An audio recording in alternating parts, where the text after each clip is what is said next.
Hey, my name is Emma. I'm a tour leader and travel agent with thehiddennorth.com, and in today's walking video I'm going to take you through the Stockholm neighbourhood of Södermalm. So we'll be walking for a little while. This is totally off the beaten path, but it is one of my favourite places to walk and I hope you enjoy it too. So let's go.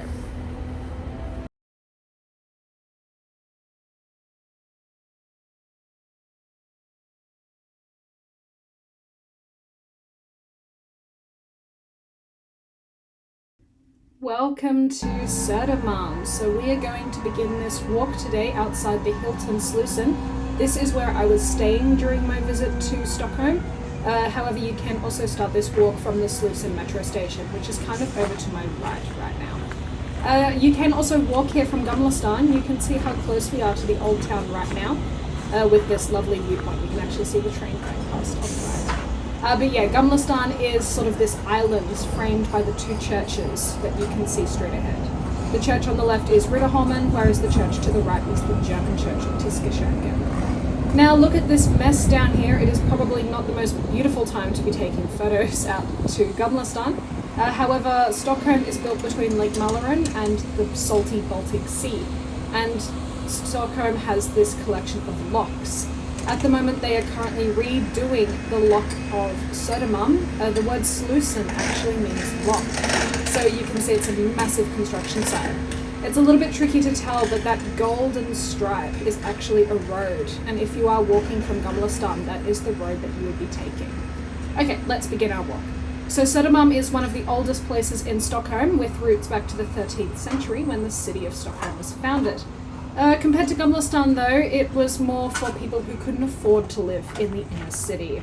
When Stockholm began to experience a huge population boom in the 16th century, Södermalm and Norrmalm were incorporated into the city and Södermalm began to be developed. King Gustav Adolf, he loved the idea of a grid pattern, so Södermalm is laid out as a grid. Södermalm is very lucky because it has avoided renovation and demolition compared to Norrmalm. So Södermalm is quite unique as many of the old buildings are still standing today.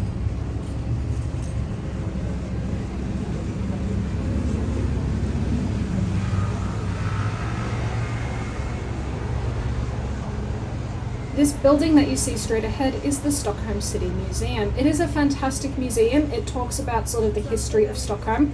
I remember when I visited there, I got a map about the girl with the dragon tattoo locations.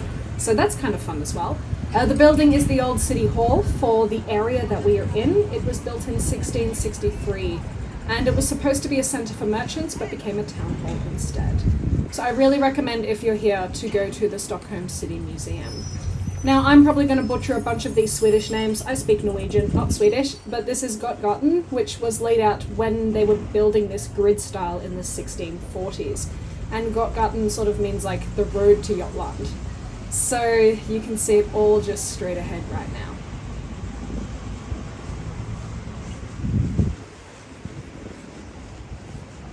We can see the Dutch embassy to the right hand side, which is a type of malmgård. It is a Swedish word that refers to buildings built during the 17th and 18th centuries as like manor houses or summer homes for the Stockholm elite. There are only 38 of these malmgårdar left in Stockholm, and most of them are actually here in Södermalm. This is probably one of the easiest ones to see because it's on the main street. Most of them are on these small side streets today. So part of Götgaten, or Götgaten, is pedestrianised. The goal is to give pedestrians and cyclists more freedom, more space, and to create a safer, more vibrant environment. I will say, out of all the times I've walked down Götgaten, it is always so dangerous, and you really have to watch out for scooters and cyclists because they do not stop for anybody, even if they do not have the right of way.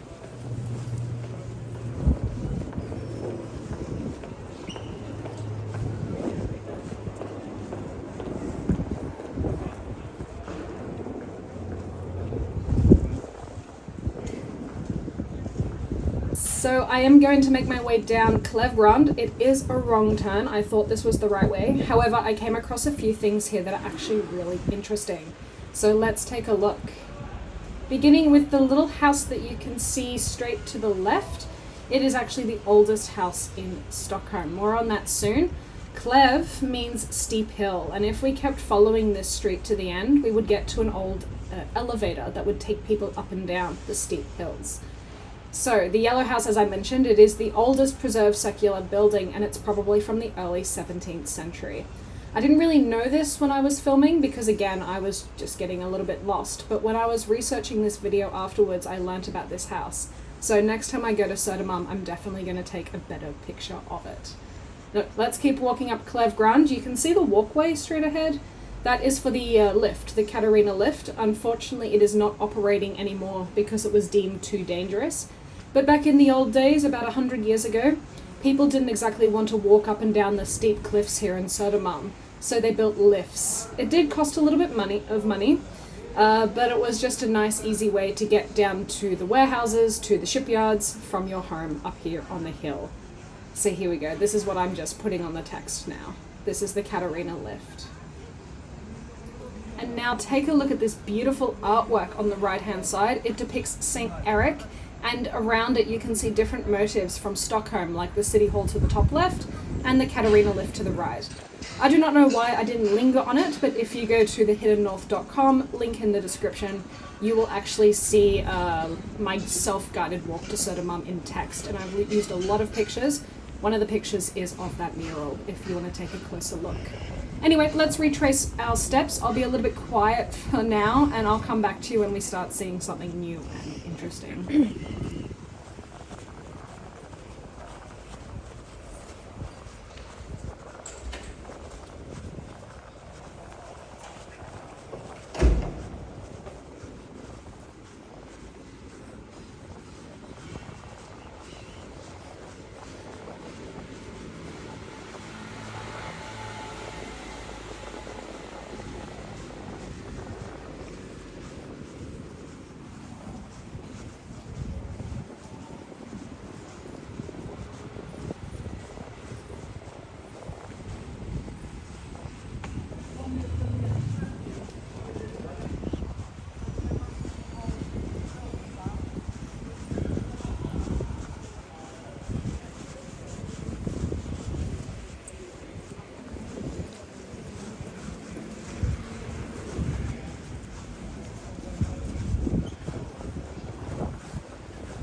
we have made it up to the Mosabacka Torg, or Mosabacka Square. This square was actually filled with buildings, but after a fire in 1857 they decided not to rebuild and create more of these open areas. The square has always been associated with entertainment, and there have been inns here since the 18th century as well as concerts. The Södra Theatre is actually to our left-hand side, which is a really popular theatre. In the distance you can see a tower. This is a water tower built in 1896 to increase the water pressure in the area. The pump house underneath it is still in use, whereas the tower itself is a private residence, which makes me a little bit envious. Here is the theatre, a much nicer view out to it now.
We are now turning into Svartensgatan, which is one of the oldest streets here in Södermalm. Its original name was Fiskegaten, referring to the fishermen. It got its name Svartensgatan in the 1840s, and people aren't really sure why it's called Svartensgatan, but there was a church attendant with the surname Schwart who lived in the area. And as you can see, we are starting to get to these older buildings now. We're actually walking along a really beautiful brick building on the left-hand side. But first, look straight ahead and you can see this apartment building called Scandal House. It got its name after it was built in 1907 because it overshadowed the Katarina Church. The apartment block is featured in the Millennium series because this is where Lisbeth Salander has her apartment. The brick building is one of the best preserved examples of industrial architecture in Stockholm's inner city, and it is from the second half of the 19th century. It was used by the Royal Telegraph Agency, but now it's just individual businesses.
So now we are starting to see some of the characteristic houses here in Södermalm.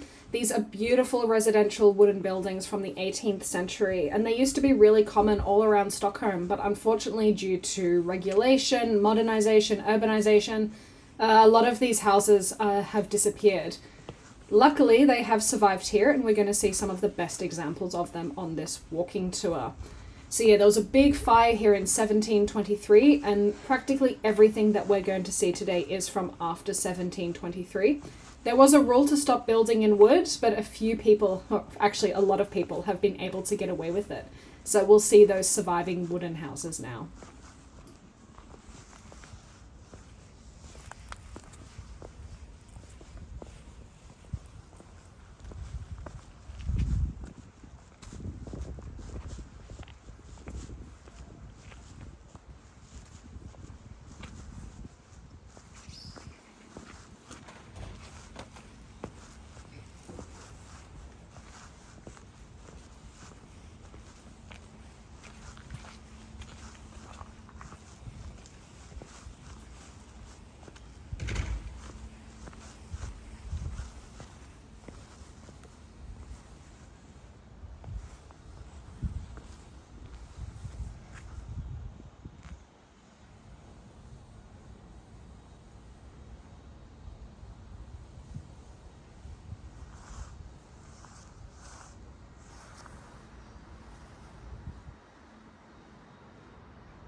From here we get a fantastic view out to the Katarina Church. The church was first completed in 1695, but unfortunately it was destroyed by that fire I just mentioned in 1723. It got its current colours and appearance after the rebuilding from that fire. Now, you can see a yellow building here on the left-hand side. That's the one I'm talking about. This is a really important neighbourhood because there used to be a huge glass factory, so everything here is actually named after the glass factory. Most of the buildings are from the 17th century and the glass factory is no longer here, but the names sort of relate to the important history of the area. I just love how the buildings frame the Katarina Church, and I'm going really slowly just so you can capture the atmosphere of this neighbourhood.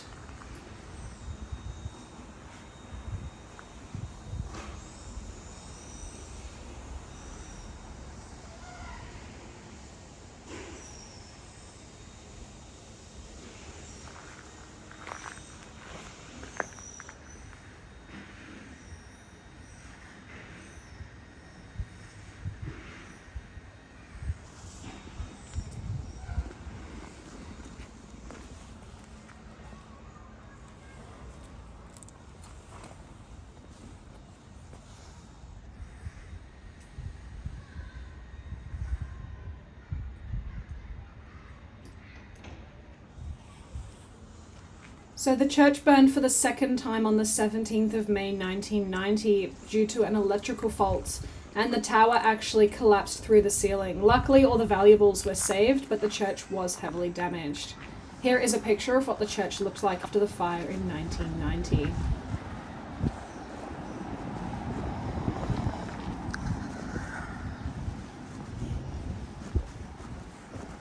So the church is built according to a Greek cross plan, and the tower is centrally located. When it opened in the 17th century, originally it was the first central church in Sweden.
We are now walking to Master Mikael's street, which is the best preserved street in Södermalm.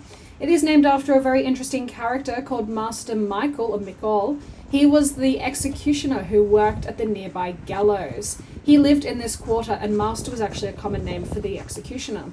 Typically, executioners would have to get the job if they killed somebody. It was a way of being pardoned from death. He got it naturally. He just got hired for the job. However, he did break the law. He did accidentally kill a man when they got into a fight, and Master Mikael was beheaded by his successor in this area. Now, this street was destroyed during the fire of 1723, and even though building in wood was banned, all the houses on this street were built of wood and completed in 1729. They are so beautifully preserved today. Most of them are under cultural heritage, so they can't be torn down.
So as you can see, this neighborhood is just so photogenic, and you can really have a nice walk here, see different parts of Stockholm from the touristy parts, but come and take a look at this view.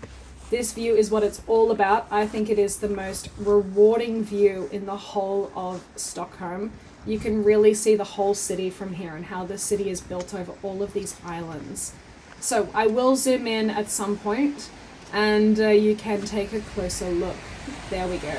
So you can see the amusement park over to the right with Sjögården, and then if I pan over here to the left hand side, you can see Gamlastan and all of the cranes from where we began our walk about half an hour ago.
Hello again. I've been quiet for a little bit just so you can admire these amazing views, but also as we get more and more residential, there is a little bit less to talk about. It's just about enjoying the scenery.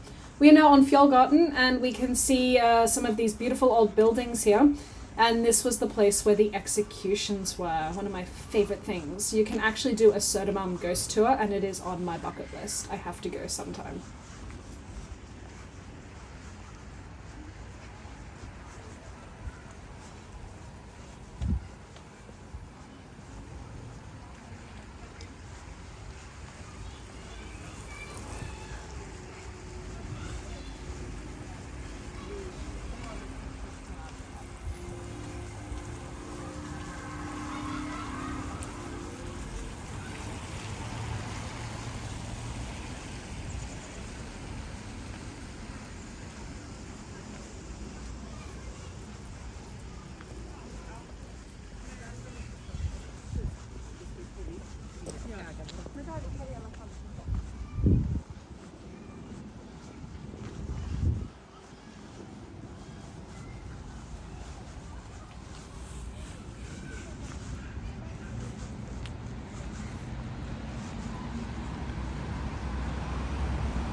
are now heading into the next beautiful part of this little walk, although to be fair, it is all beautiful.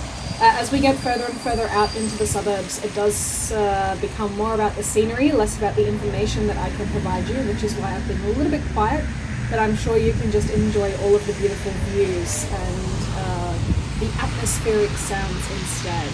So let's cross the street here and we're going to see some more of these beautiful old red wooden buildings.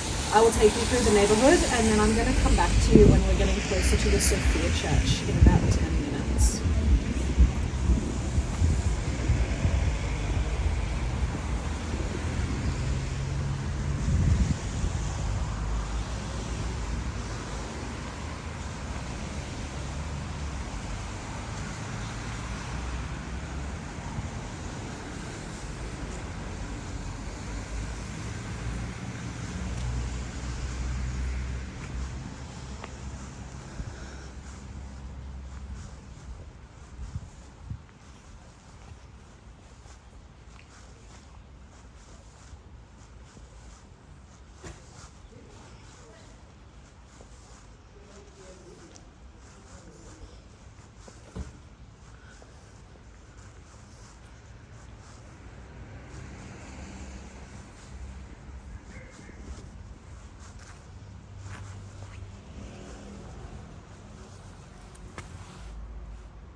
we have now made it to Vita, Bergen, which translates to the White Mountains, and the name probably comes from the light colour of the bedrock that used to be on the mountain. Let's now make our way up, because at the top we are going to see the Sofia Church. So during the 18th century, people who worked in the textile factories actually settled here. The land was considered one of the least habitable parts of Stockholm, so only people who couldn't afford anything else would stay here. It was known for being desolate. It was known for its poor conditions. Most of the houses were demolished in the early 20th century to make way for the Sofia Church. However, some of the old houses have luckily been able to stand, and we will see them a little bit later.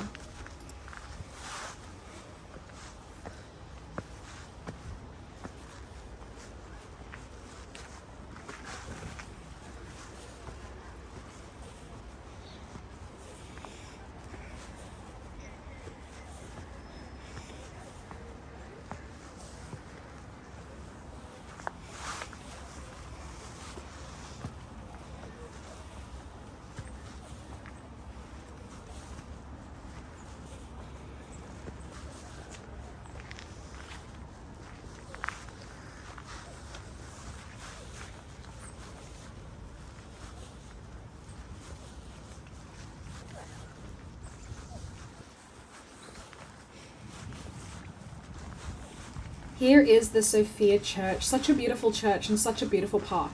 It is a fairly new church. It was built in 1903, and it is built in local stones and bricks from Sweden.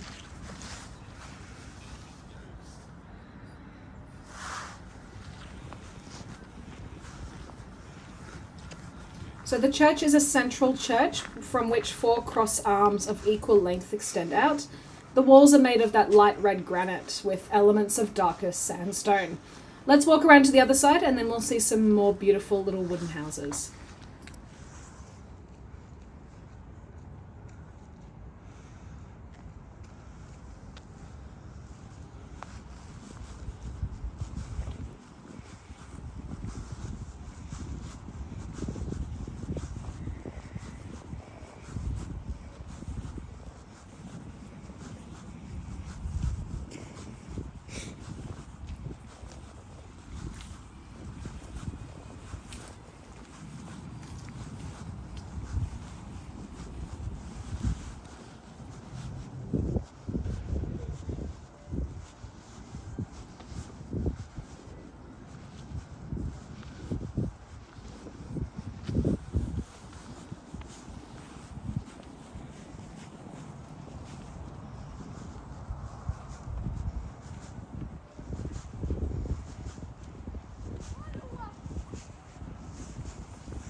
Here we are in the only surviving houses on Vita, Bergen, and as you can see from the description, most of the people who lived here worked at the shipyards. These were working people. This was considered one of the poorest areas in Södermalm, living in tiny little quarters with small roofs and being completely overcrowded. It's kind of funny how it's changed today, because some of these houses would be the most expensive houses in Stockholm because they're so rare.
So we have made it now into the more modern part of Södermalm. I hope you've been enjoying the walk so far. We've got just a few minutes to go. But I think what's really interesting about this neighbourhood is how it's transformed itself. Södermalm was once known as the slums of Stockholm, with cramped, dilapidated wooden houses, and now it's completely gentrified itself and become one of these cool, hip neighbourhoods. And I love that you can see these old wooden buildings up against these modern apartment buildings. It's so fascinating to walk around here. Södermalm is actually known as Sofo, so it's famous for its cafes, its boutiques, its restaurants, and it has actually become one of the most expensive places in Stockholm. It's just incredible how it's able to change over a period of about 50 years.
So this is where we finish our walk. I hope you've had such a good time walking around Södermalm with me. Be sure to check out all of the other videos. I'm trying to film more and more self-guided walks around Northern Europe. I have a few ones in Norway coming up. I have Gamlestan in Stockholm, hopefully some more in Denmark, and definitely some in Finland. So do be sure to subscribe, follow me on Facebook, on Instagram, and I will always keep you up to date with cool history videos to help you plan your trip to Northern Europe. Thank you so much for watching.